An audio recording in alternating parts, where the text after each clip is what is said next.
I'm really excited about this one. We are at must-see attraction and site in Bogota number 3, the Botero Museum. Fernando Botero, or we would say Fernando Botero in English, is the most famous painter in Colombia, and he's famous for doing exaggerations of normal people. Some call it the fat person paintings, but it really has an interesting layer to it. So we're gonna see some of these amazing paintings. I'm really excited about it. He did a version of the Mona Lisa. He did some artworks of guerrilla warriors from Colombia, so really contemporary, interesting stuff. He's actually still alive.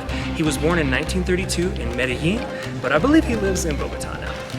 Wow, this museum's really small and it's free, and as soon as you walk in, you get to some of the best ones. This is one of his most famous works. 1976. So Fernando Botero didn't just mock classic paintings like the Mona Lisa, but he also did very real contemporary, real-life scenes. These are guerrillas. We would call them guerrilla warriors, which are a big part of Colombian history. So here they are in the Botero style. Basically what Botero did with everyone is he took an image that you're used to seeing and forces you to see it in a different way.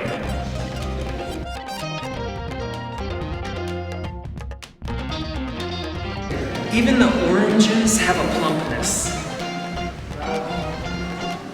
Oh, this is a great room because this is one of the other really famous works. This is one of the highlights of Botero, and it's called Pareja Bailando, which means couple dancing.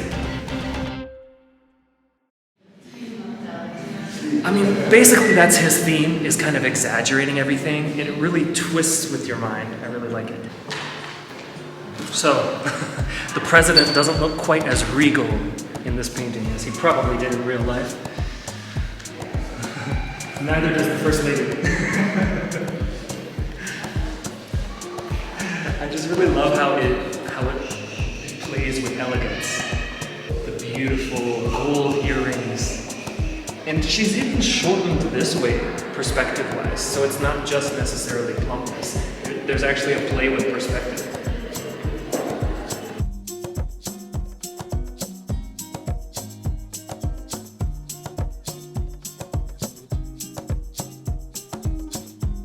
So, you can always tell the sexuality of a painter, in my opinion and experience, by looking at their subjects. Almost all of the nude subjects in this museum are women. If you look at artists like Caravaggio, Leonardo da Vinci, Michelangelo, most of their subjects are men, either nude or partly clothed. It's just something I've always observed about human nature. When someone dedicates to the art, they usually don't want to spend hours and hours looking at something that they're not attracted to. So this idea that we can completely separate our sexuality and our life from our work is pretty much nonsense from a historical perspective, at least. This is his second painting here in this room. A woman, of course, in a bath, and a guy peeping on. If we continue, we get to see that he also did animals. Let's look at the horse in a new perspective, right?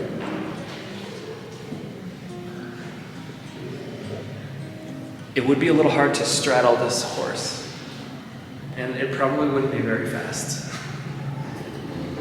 One of the most famous paintings in the museum, if not one of the most famous paintings in Latin America. Have you never seen the Mona Lisa? 1978. This is Fernando Botero's version of I was going to say the French classic because it's in the Louvre, but the world classic.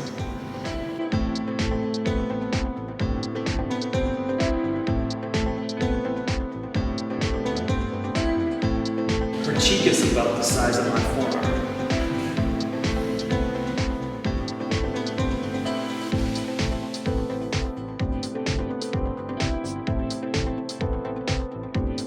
Do you recognize this artist? I like this one a lot. This is Pablo Picasso, and it's a vision of Arles in France. This is still in the Botero Museum. So Botero actually had a collection of artwork by other great world artists, and he donated them to the country. Not when he died, because he's not dead yet. He donated them before he died. So we get to see a Picasso, a Pissarro, a Dali, and a couple of other really cool ones. Let's take a look. This is probably my favorite one in the Botero collection that's not a Botero. It's Camille Pissarro, and it's a view of the Louvre. But the Louvre, the perspective, how they have the Louvre in the background on a cloudy day, whatever brumosa means, it's pretty stunning.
So that was number 3. I have a feeling like it might end up being my favorite, but that was the 3rd most popular, important site and attraction in Bogota, Colombia, the Botero Museum, the Museum of Fernando Botero. We saw his works, we saw some of the works that he donated from the other famous artists in our Western pantheon. What did I think about this museum? I really loved it. First of all the security guards are super hot. And that's not the main reason. The main reason is because it's a really well curated museum. It has wonderful pieces of artwork that are contemporary, interesting, meaningful, and they're displayed very nicely. They're eye-popping, not just in their content, but in their display, so kudos to the curator. We didn't feel like we needed to get an English language tour or anything like that because it's a small museum and everything seems pretty self-explanatory. And I did a little research in advance also. But if you wanted to get an audio guide, you can get one in English, Spanish, I think some other languages as well, right here in the museum. The museum's free. I highly recommend it. It's one of my favorite museum experiences I've had in a long time. So yes, definitely 2 thumbs up for the Botero Museum in Bogota, Colombia. All right, here we are at number 2. The number 2 must-see attraction in Bogota is Montserrat, in Spanish, Monserrate. This is a very popular tourist destination, and it's worth it because it's probably the best view in the entire city. Montserrat is an icon of Bogota's cityscape. It's over 10,000 feet above sea level. And not only is it a great view, but it's been a pilgrimage site since pre-Columbian times. The Muisca, who used to live here, also considered it sacred. In the 1600s, the Spanish colonists decided also to make it a pilgrimage site. And now there's a sanctuary at the top called the Basilica Sanctuary of the Fallen Lord and Our Lady of Montserrat.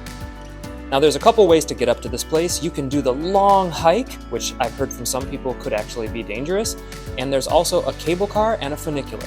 One thing is for sure, you gotta give yourself a lot of time for this day trip because it gets very, very crowded as it's one of the most popular sites in all of Bogota, if not the most popular site. But when you get a look at the sunset, it'll be worth it.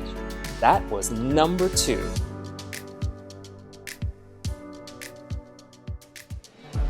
All right, I'm really excited about today because we're gonna show you number 1, the number 1 attraction here in Bogota, Colombia. The number 1 must-see that you've been waiting for. I'm standing looking out over Parque Santander. Was standing in the middle a little bit ago, but to be honest, it smells a little bit too much like homeless pee, unfortunately. Otherwise, it'd be a really beautiful area. The main attraction today is the Gold Museum, Museo de Oro. This is the number 1 attraction because that's the whole reason why people started coming to the Americas and especially to Colombia. They believed that here in Colombia were rivers of gold. The gold that we're going to see in the museum were the gold pieces that were sculpted by the indigenous people that are native to this area. So we're really excited, we're gonna take a tour. But first, I wanna read you a little excerpt from one of my favorite books about the conquest of the Americas. It's called Rivers of Gold by Hugh Thomas. Vasco Núñez de Balboa, we call him Balboa, he wrote to the Spanish King Ferdinand in 1513 from Darien, which was the first settlement that they tried to establish here in Colombia. Right now it's on the border of Panama. And he wrote that there were endless rivers of gold, that there was more gold than there was health, that there was more gold than there was food. So this created a lot of excitement in Spain to continue the conquest of the Americas beyond the islands of Hispaniola, Cuba, Jamaica. Now they're going to try to come to Colombia and find these rivers of gold. And if you notice, the airport in Colombia is called El Dorado, which means basically the gold, or the golden river, the search for gold, the search for El Dorado. Today, we're going to do our own search for El Dorado. But first, we're going to take a look inside the oldest church in Bogota. So remember that Bogota was founded in 1538. The oldest church is the Iglesia Francisco, and it was started in about 1557, finished probably around 1621, at least the original part. So imagine that you're coming to Bogota in colonial times, 500 years ago, to pray, to confess, to do the rituals in this historic church, in what we would look at now as a very small town. It's very exciting. Okay, a couple quick logistical notes. The Iglesia de San Francisco, meaning the Church of St. Francis that we went into, it is absolutely free.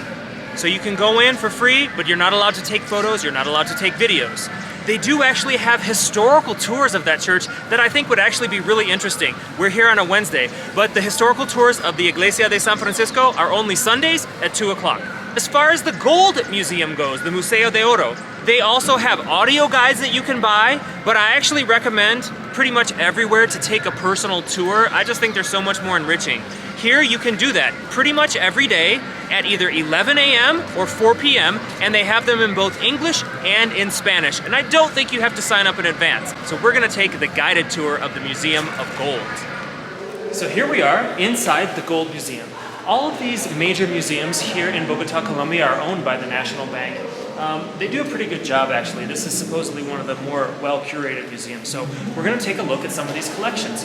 What's in this collection? Well, it's called the Gold Museum, but it probably could just as easily be called the National Museum of Archaeology, because it's basically artifacts from pre-colonial times.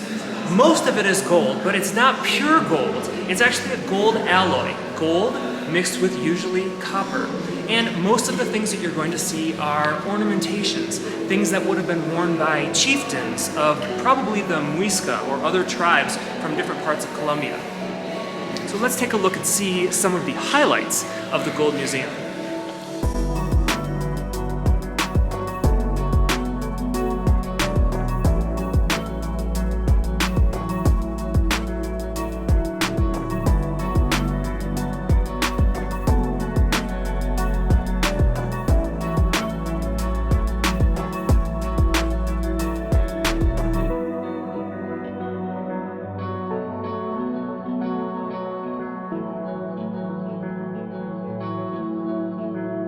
So as I mentioned, it should really be called the Museum of Gold Alloys because almost none of the gold is pure. In this diagram, you can kind of see how the color changes depending on how much silver it has and how much how much copper it has mixed in. The tints change. And they also would change the tint, add a little bit more copper if they wanted it to represent more of like female, such as blood, and gold or white would be more male, like the sun or semen. So most of the gold pieces were ornamentations, and one of the cool things about gold and the reasons they used it for ornamentation was because it's reflective. It's reflecting back the sun, which was the source of their power. So this is an example of several plates that were worn on the body. Imagine being the only one in your community, because these would be worn by chieftains, who was reflecting back this magnificent energy.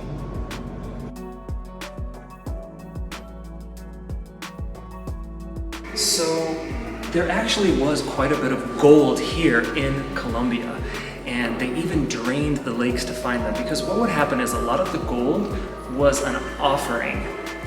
And an offering means basically they were bringing it up from the earth, crafting it into something beautiful, offering it back. A lot of times they do it in a lake.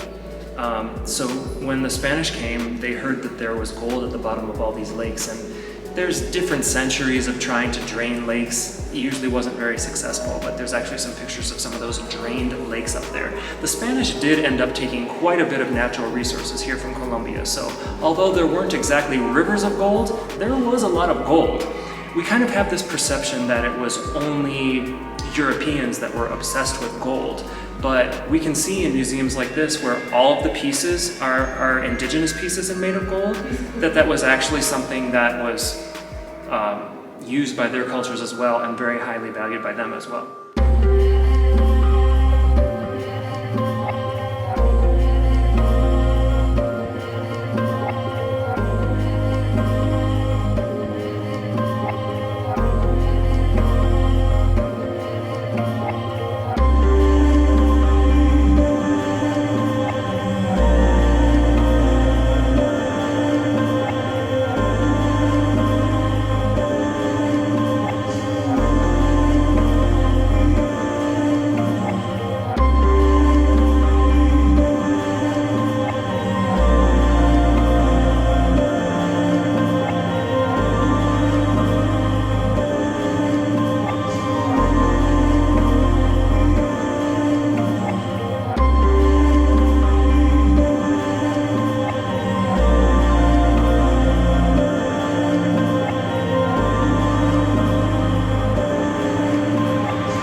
One thing that this museum does a really nice job of is they display the gold pieces and then they kind of have this image of where they would have been on the body. So there's the breast piece, and this goes in front of the face, including connecting to the nose. So we've got a nose piece and earrings. I have to admit, I really like this piece, but I have no idea if it's supposed to be kind of mangled like that, or if that's just how it ended up. But the description says it's a jaguar and a puma. But then it also goes on to talk about male soldiers, so you decide what that is. We can see this in so many different cultures. This actually mirrors what you might see in perhaps Egypt or in Greece. These are funeral masks or funerary pieces. They look a little bit lifeless, but that was actually intentional. The lifeless face of gold was put over the dead body. So these are some of the different tribes in Colombia. Where we are right now in Bogota was settled by the Muisca. A lot of these gold pieces are Muisca gold pieces. Not all of them though, because the museum has pieces from all around. But here's Bogota. So remember that this ornamentation wasn't just to show power, but it was also to show that the people that wore them were special. And what makes you special? You can reflect light and you can make sounds that other people can't make. So these little pieces of gold make interesting sounds as they dangle and blow in the wind and with your movement. Breastplates. Just like in other cultures, for example the Egyptians, the bodies of important people were preserved for the afterlife. This is another interesting piece, and the tour guide explained this to us. It's actually two males who symbolize joint power and two penises.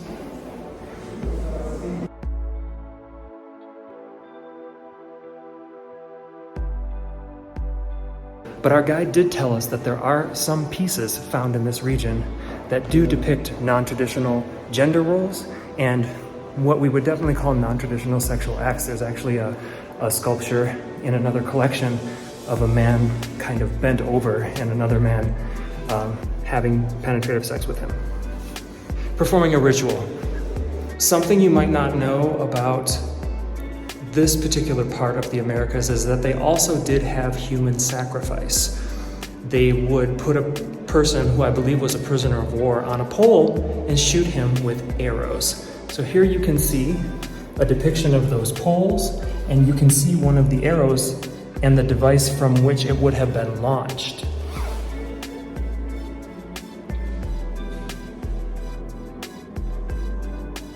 This museum was created in this century, and this was one of the first objects. And it is a lime container or an ash container. They would actually chew cocoa leaves. They would put a stick in their mouth and then kind of lick it with a little bit of what had been produced by the chewing of the cocoa leaves, and then they would dip it inside that container, and it would mix with the ash, and that would make it have a different effect, a more relaxing effect. Most believe that this piece represents female fertility also, which is something you'll see very common in any native culture, even all the way back to the Venus of Willendorf in European prehistoric culture, the one you can see in the Austrian museum. One thing that really blows me away about some of this artwork is that the piece I'm about to show you is from somewhere between 150 to 900 AD or CE, Common Era.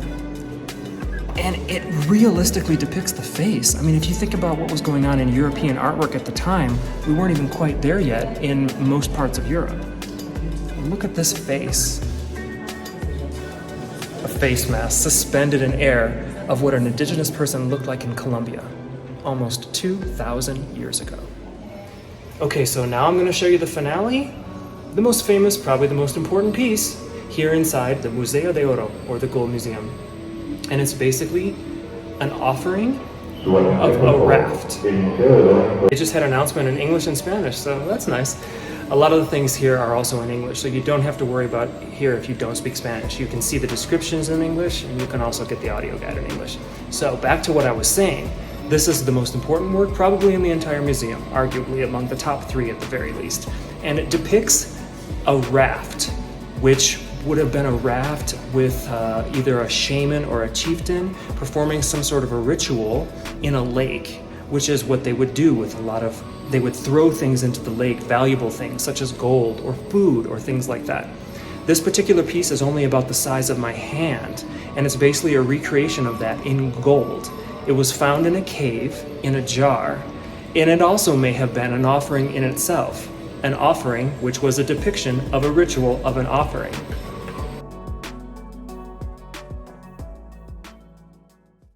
Well, that was really fascinating. I bet many of you have never even thought of Bogota, Colombia before this video, but we had a really great time there.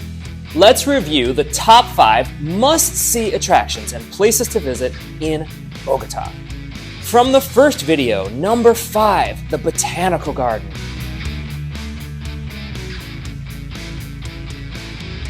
Number 4, Candelaria, the Old Town.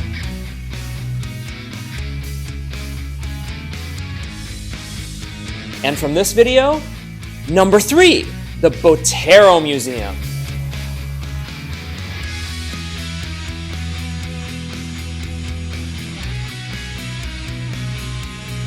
Number 2, Monserrate.